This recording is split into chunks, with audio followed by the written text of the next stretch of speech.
எண்ணங்களை செயல்படுத்தும் பிரபஞ்சத்திற்கு நன்றிகள் கோடான கோடி. மகாபாரத போருக்கு முன் பலி கொடுக்கப்பட்ட ஒரு மகா வீரனான அவன் ஏன் காளிக்கு பலி கொடுக்கப்பட்டான்?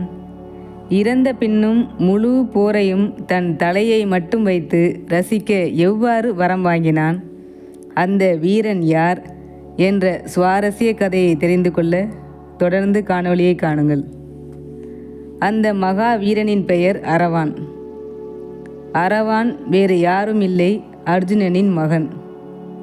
அர்ஜுனன் ஒரு முறை செய்த தவறால் அர்ஜுனன் மட்டும் வனவாசம் செல்லும்படி ஆகிறது.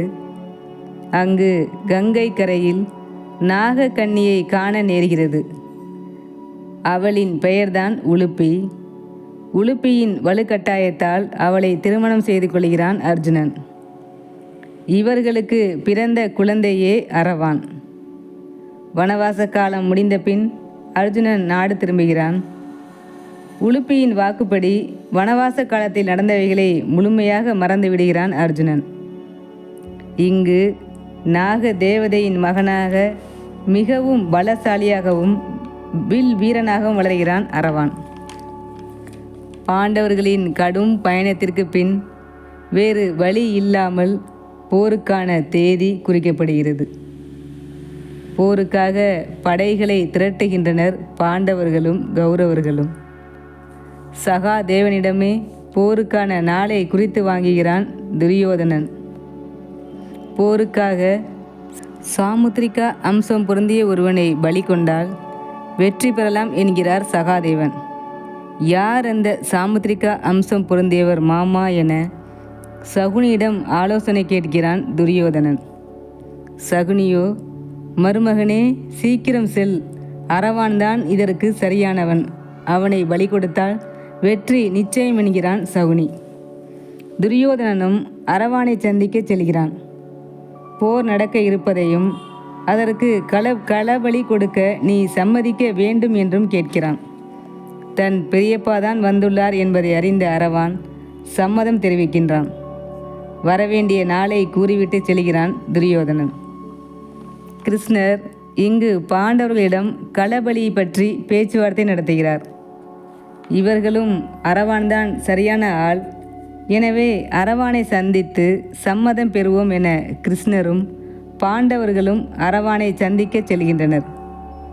அரவானை சந்தித்த கிருஷ்ணர் அரவானிடம் பாண்டவர்கள் சந்தித்த இன்னல்களையும் பாஞ்சாலிக்கு நடந்த கொடுமையையும் கூறி நரபலிக்கு சம்மதிக்குமாறு கேட்கிறார்.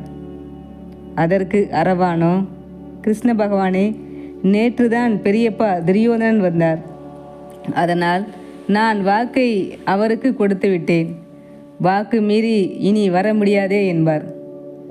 கிருஷ்ண பகவானோ, துரியோதனன் குறித்த நாளில் உன்னை அழைக்க வராவிட்டால் நீ எங்களை காண வர வேண்டும் என்று கூறுவார்.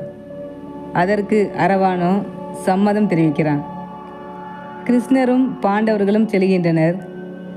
கிருஷ்ணனை சந்தித்த சகாதேவன், என் அண்ணனின் மகன் அரவான் என்பதை நான் அறிவேன், எவ்வாறு எங்கள் மகனையே பலியிட்டு நாங்கள் வெற்றியை தேடுவது என கண் கலங்கியபடி கிருஷ்ணனிடம் கேட்பார் சகாதேவன். கிருஷ்ண பகவானும், நம் வெற்றிக்கான முதல் பலியே இவர், போரில் பலர் பலியாக போவது உறுதி, அதுவே போரின் நியதி, இதை நீ அறிய மாட்டாயா சகாதேவா என்பார்.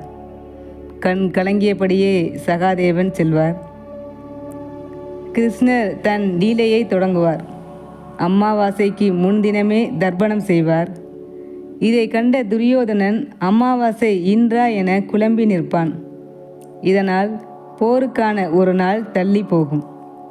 அரவானை காண துரியோதனன் வராததால் அரவான் கிருஷ்ணரை காண செல்வான். காளிக்கு பலியாக தயாராக வந்துள்ளேன், ஆனால் 2 நிபந்தனை மட்டும் உள்ளது என்பான். என்ன நிபந்தனை என்று வினவுவார் கிருஷ்ணர். நான் பலியானாலும் என் தலை போரை காண வேண்டும், நான் இறந்த பின் எனக்காக அழ மனைவி வேண்டும், அதனால் திருமணம் எனக்கு நடக்க வேண்டும் என நிபந்தனை விதிப்பான். ஆனால் பலியாக இருப்பவரை யார் திருமணம் செய்து கொள்வார்கள் என எண்ணிய கிருஷ்ணர் அவரே மோகினியாக மாறி திருமணம் செய்து கொள்வார். மோகினியை திருமணம் செய்து கொண்ட மகிழ்வில் அரவான் காளிக்கு பலியிடப்படுகிறான். அரவானின் மனைவியாக மோகினி கதறி அழுது விதவை கோலம் பூண்டு மனைவியின் கடமையை செய்த பின் கிருஷ்ணராக மீண்டும் மாறுகிறார். அரவான் பெற்ற வாக்குப்படி துண்டிக்கப்பட்ட தலை 18 நாள் போரையும் காண்கிறது. அரவானின் தலையை காணச் செல்கிறான் துரியோதனன். அரவானோ, எனக்கு வாக்கு கொடுத்துவிட்டு அவர்களுக்கு பலியாக எப்படி சம்மதிக்கலாம் என்று கேட்க, அவனோ, தாங்கள் கூறியபடி குறித்த நாளில் என்னை அழைக்க வரவில்லை. அதனால் அவர்கள் கூறியபடி நான் அவர்களை காணச் சென்று விட்டேன் என்பார் அரவான். விழுப்புரம் மாவட்டம் கூத்தாண்டவர் திருக்கோயிலில் இந்த அரவான் களபலி என்ற நிகழ்ச்சி திருவிழாவாக கொண்டாடப்பட்டு வருகிறது. இந்த நிகழ்வில் அரவாணிகள் தங்களை கிருஷ்ணரின் அம்சமாக பாவித்து அரவானை திருமணம் செய்து கொள்ளும் விழா விமர்சையாக கொண்டாடப்படுகிறது. மறுநாள் காலை அரவான் பலிக்கு பின்பு இவர்கள் அழுது விதவை கோலம் பூண்டு சடங்குகளை நிறைவேற்றுகின்றனர். திருநங்கைகள் ஸ்ரீ கிருஷ்ணரின் அம்சம் என்பதை இந்த விழா நமக்கு உணர்த்துகிறது. வாழ்க வளமுடன். நன்றி.